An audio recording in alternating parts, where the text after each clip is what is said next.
For Sumter, this is a game published by GMT. It is a two-player game by Mark Herman, and it is a political game that describes the months leading up to the American Civil War. It describes the tension, the escalation that they got the United States there.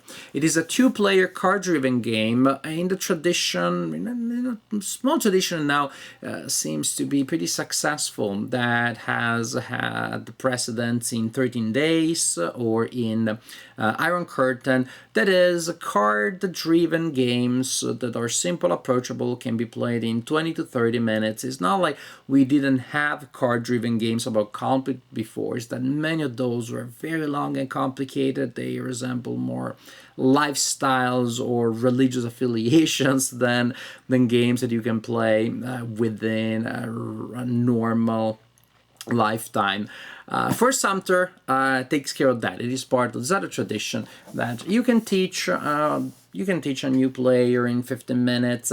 Then you can play a training game in which a new player is just going through the motions, maybe doesn't see the strategy very well yet. And then you can play 3-4 games, one after the other, with competent players that really enjoy the strategy. And you can do that in a game night and still have time to play something else, because it truly, honestly plays in 20 to 30 minutes. So really interesting idea right there, really interesting genre that we have now is a genre that I like very much, so I was happy that there was another game in that genre, and also about a topic that I like very much, also by a designer that I respect. So a lot of good things. Now let's take a closer look at the game and we see if indeed the game keeps the promises that, in my mind, it was making. The game is played on this board here, which shows spaces representing different aspects of the conflict, or I should say of the tensions that are leading to the American Civil War. You have 4 sets of 3 spaces each, and each set represents a different aspect of these tensions. We have 3 spaces for politics, 3 spaces for public opinion, 3 spaces for armaments, and 3 spaces for secession.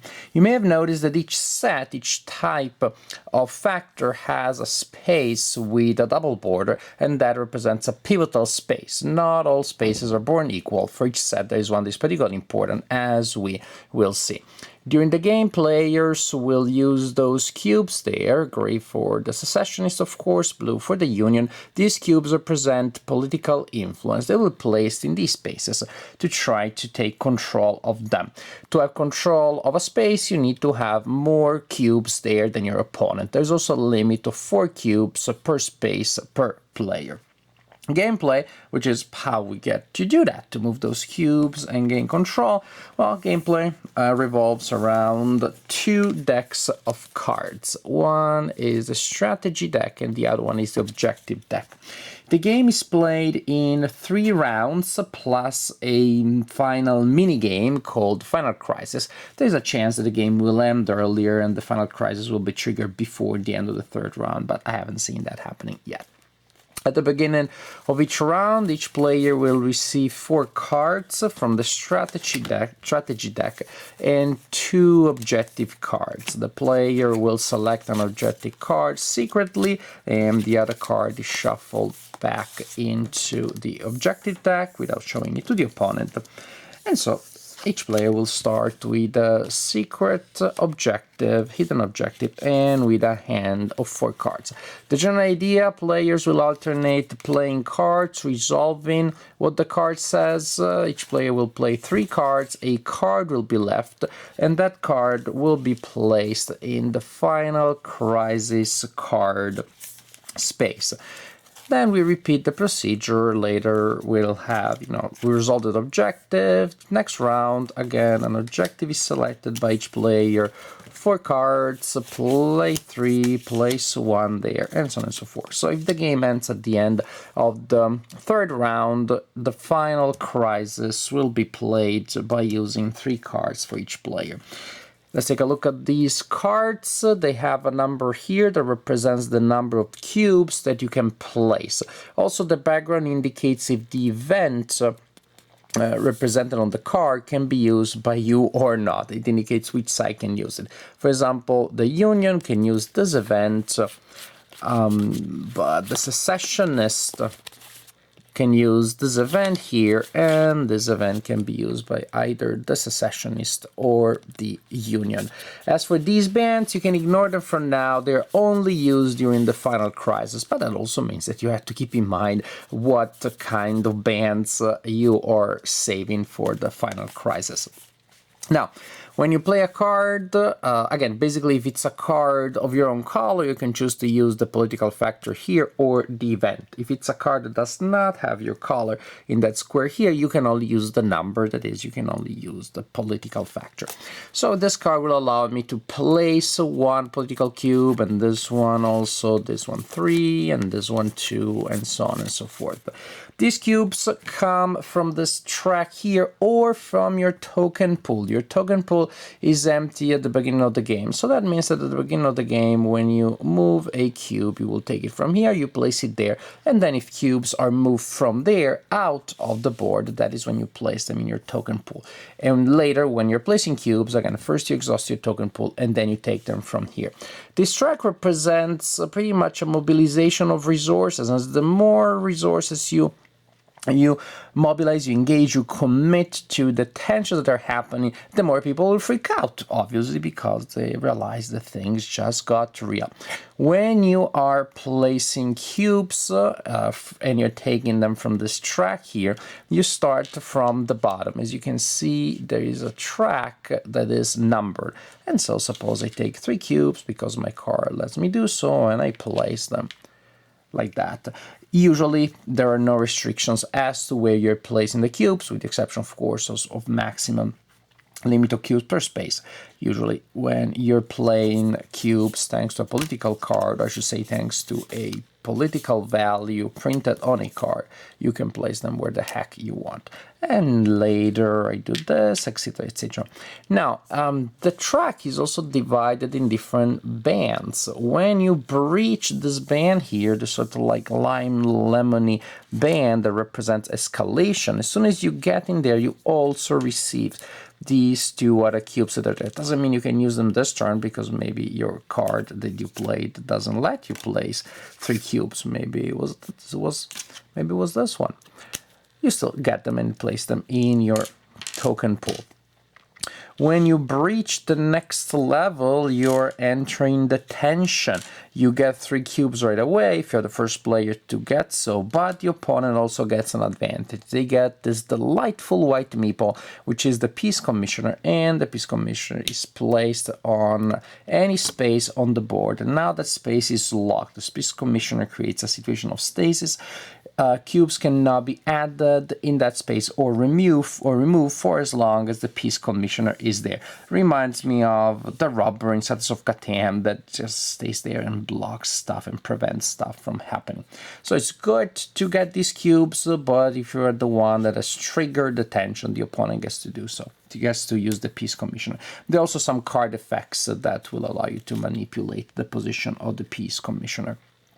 If you enter the final crisis space, again, you get whatever cube your card allows you to, plus these are the cubes, but the opponent scores a victory point right away because now you look like the warmonger. If at the end of a round, both players have entered the final crisis area of their track, then at the end of that round, you play the final crisis, and that is what may trigger the final crisis, which is the end minigame of the game before the 3rd round. So this is for those cubes. You just place them, and you're trying to achieve majority, to preserve majority, and so on and so forth.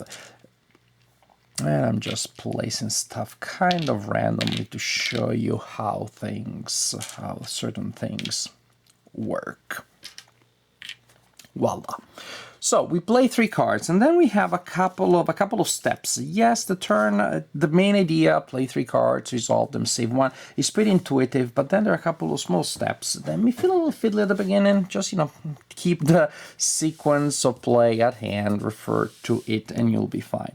So Once we are done setting up the last card of the round for the final crisis area, we check the pivotal space for each dimension, that is, for each set. So, for example, we check Washington, we check the federal arsenal, we check the newspapers, and we check the border state. If a player has control of a pivotal space, they get a bonus. That is, within that set, say the secession for the border states, they get to either move 2 cubes within that area, those areas, and they may be cubes of the opponent, or they get to remove up to 2 cubes, returning them to the owning player, or they remove a cube and they move 1. You'll see why it is important that if you control the pivotal space of a set, you get to manipulate the position of the cubes within that set. Here, the Union controls Washington, so they get to do that moving or removing up to 2, and they decide to do so. So after, for each set, and here, for example, say no one controls the newspaper, so no one gets that bonus action. Once you performed all the actions for the sets in which the pivotal space is controlled, you score each set. If after that a player has control of a full set, that is all 3 spaces of a kind, that player scores a victory point. Hooray! Here the Union controls all political spaces here because they're the only ones, here because they have majority. No one scores the secession because no one has control of all spaces, but the secessionists get a point because they control all of the armaments. And that is why in the previous phase, if you control the pivotal space, you can manipulate things around to ensure that you get control, or to increase your chances of getting control of the whole set and scoring points, which is pretty important. At that point, after that, players reveal the objective that they selected at the beginning of the round. These objectives all have a space indicated on top, and if you control that space when we're checking this, say the Union has selected this card and now we reveal that the hidden objective for the Union was control of Washington, and they have that control, then they get to score a victory point. Also, then they get to perform the bonus action described here, only if they were able to have control of that space and therefore to score that victory point. And that is pretty much those main phases between rounds, between playing of the cards. Then players check to see if the final crisis has been triggered, again, because both players enter here, or simply because the third round just ended. The final crisis, when the final crisis starts, each player will have a set of 3 cards. If the final crisis is triggered earlier, they simply draw cards until they get to 3. And then each player looks at these bands. That is the only thing that is used in this phase. And players simply order the cards one on top of the other, because then it will be a little bit of rock, paper, scissors. So basically each player commits to playing the final phases cards in a specific order, and then simply players reveal the first card that they selected. One side here revealed armaments, and the other side revealed public opinion.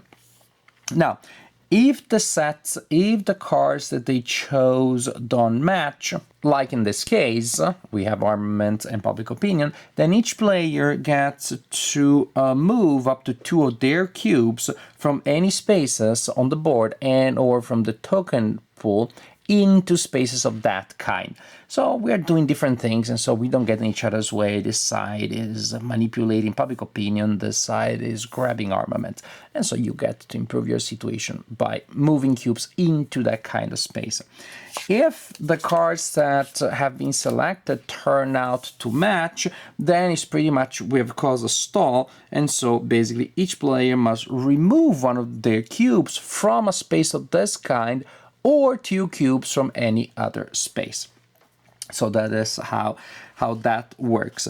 Once we do this, so once we repeat this 3 times, reveal the card, see if we get to lose cubes because we both have public opinion, or we get to oh, that was terrible. Or we get to add cubes. After that mini game, we get to the final scoring, in which again we check to see if which player controls each set of 3. Each set that is controlled by a player is worth a victory point for that player, plus a victory point for the player controlling for Sumter, very important, plus a victory point if a player has at least 3 tokens, 3 cubes in their pool, more than the opponent has in their pool. So it's important, since this is the end of the game is the beginning of the warrior. I guess you're showing that you have resources left for when things become even more real.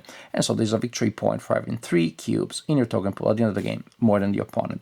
So you total all these victory points, you update the total, adding to what you had scored up to that point, and at that point the player with the highest total is the winner of the game. I like this game a lot. I think it stacks up very well with other games such as Iron Curtain or 13 Days. There definitely are similarities, in particular with the idea of save a card for a later conflict. But this is very much a game with its own personality, its own flow, its own scoring system. I just like it. I like the fact that you really have an intense range of decisions to consider. It may seem like you don't have much to do. You only have 3 cards that you're really gonna play and 1 stays there, but there are just so many decisions that are ingrained within that system, because you have to choose if each card you're gonna use it for this or for that, in case it's a card that in fact that you can use also for the event. You're thinking about what you're saving for later. Cubes, fine, and where do I place them? And also, as you are using other effects, you can try to kind of manipulate how much you're committing to escalate things, because maybe you have majority and then use an effect to remove some cubes from the board so that you can keep the majority where you want it, but now they're in your pool. That means next time you'll play a card, they'll come from there before you go and take them from the track. So even just that is a very interesting decisions, because sometimes I'm like, I really want my opponent to breach the next level on that track, and so I can get a victory point, or I can get control of the peace commission that really is gonna pin down the situation and will let me score big. And so now I'm manipulating. I would like to play a 3, but I'm gonna play a 2 only, because a 3 would mean that I take 2 from my pool and 1 from there, and I'm giving you that advantage. So there are moments in which you hurry up and wait, moments in which you just hurry up and you keep going, and moments otherwise in which you have to take different decisions. Every element of the design will lead to more decisions, to more situations, to more problems, but this is good. You really get this sense of a immensely complicated scenario in which you are never able to do all that you want. And in fact, there's also this interesting idea. It seems to me that the games, at the beginning of the games, it seems like the players then try not to get in each other's way too much. If I can grab this set of 3, I'll go for it. Also because it looks like you're not trying to get in my way. Of course, what you're doing is that because you're trying to get your own set of 3. And so the first round, most of the games that I played, players are evenly matched, they're tied, and then things of course start diverging in the second and the third. The games usually still end fairly close, but there definitely is a sense of escalation as players then start to get in each other's way, and they start using effects that are antagonizing. Instead of just I take control of this set and you take control of that one, how can I remove your control from this, and how can I antagonize your advantage in that other area? And so also towards the end you have 2 major scoring phases, which is the end of the third round and the final crisis. So you really get a sense of a snowballing situation that starts low with players head to head, and then one player kind of like breaks off from the peloton. It's only two players, but it feels that way. And then that player, well, will achieve victory. It's also possible, of course, that will be evenly matched still towards the end. But I really see this effect of acceleration, which even though the game is so short, still creates a sense of progression of an arc. It doesn't feel like you're playing 3 times the same round, but in fact, you are dealing with constantly changing situations. So I like the fact that this game that gives me a lot of choices, a lot of decisions to ponder around such a simple basic engine. This being said, of course, it's a card driven game, and not only you do not know the order in which you'll get your cards, but you definitely will not use all the cards in each game. So that means that in each game you're going to have a vastly different selection of cards that will come into play. Hooray, because then you cannot just plug in an algorithm that will always work. You will have to figure out a different strategy each time. The games will play differently, but that also means that there'll be a game in which a certain side gets an advantage and the following game another side gets the advantage. It can also be that to kind of offset that, then instead of playing a simple game and then feel like you're the champion of the world because you won, play 3 games and see who wins 2 out of 3. And the game is short enough that you can do that. You can do that multiple times in a game night, even with a player that you just initiated to the game. So random factor is there. You should know it because cards are there, but there are games that still have other things that let you manipulate things. Not so much here. What you get is what you get. You don't get upset, and if you do, well, I guess you can do so, but it doesn't really change anything. It's about how you deal with that. So if you don't like a fairly large random factor, then maybe this is not a game. This is not a game for you. It's incredibly confrontational. So again, there is that. It's take that, boom, and then you receive that, and then I give you that again. It's really just about messing up what the opponent is doing, and very often that's more than that's the way to go about it. I'm doing because when I have a certain majority, maybe I want to reinforce it more, but there's only a limit, so it's more effective if you just remove your cube. So you simply create a tie that removes control. So it's constantly about getting in each other's way and doing mean things. Again, I don't have anything against that kind of game. I like it. Not every player does. So again, that's another disclaimer that I'm putting out there. Finally, another things that players may or may not like. The game may feel too abstract to some players. I didn't have that problem with other games of this kind, 13 Days or Iron Curtain. Those also are very abstract in a sense because you're using cards and you have 20 minutes of gameplay for these supremely complicated situations. Heck, Iron Curtain portrays the whole Cold War, so it's even worse than that in the sense of the concentration of complexity of reality within a distilled game system. For Sumter is putting a couple of months, very complicated months, into a 20-30 minutes of gameplay, which is already a pretty intense distillation. The effect may feel too abstract to some, may feel like it gets to a point where in fact the abstraction completely replaces the historical factor. I didn't get that sense. I was still able to get a sense of the general flow. At least the general factors, yes, they weren't coming out in the order in which they happened historically, but I still got a sense of what mattered not, what could have given an advantage to this or that side in this or that situation. And basically you're trying also to start the war in a better position than your side did historically. That is what I believe the victory conditions represent. In that sense, it's done abstractly, but again, it gives me a good sense that yes, if the Union has started the war, in fact, with massive influence politically and a good influence in the media and a bunch of resources saved, then of course that could have been good.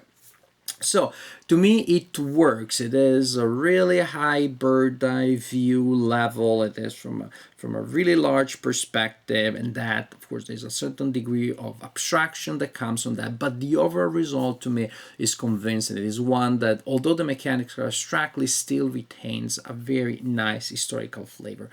And more than that, it's fun to play. Even if you were playing, it's a complete unhistorical game. If you don't see the history at all, if you replace the Union, the Secessionists with the Fellowship and Mordor, I think you're still going to have fun, simply because the set of interesting decisions that are ingrained within the design is compelling enough to to make the game entertaining. So for Sumter, I really like it. I like it for the theme. I like it for the mechanics. I don't know that everybody will like it. Some will dislike it because the mechanics will feel too abstract, and some, well, I guess thematically is the other side of the coin because the theme is not right there. Somebody because the mechanics are too random, and somebody because the theme is not quite there. I don't know if this is going to be a crowd pleaser, but it pleased me and it pleased the people I played it with. So, well, that's good enough for me, and that's good enough for me to make an honest, positive review. I like for Sumter, and I think there are a lot of players out there that will like it too.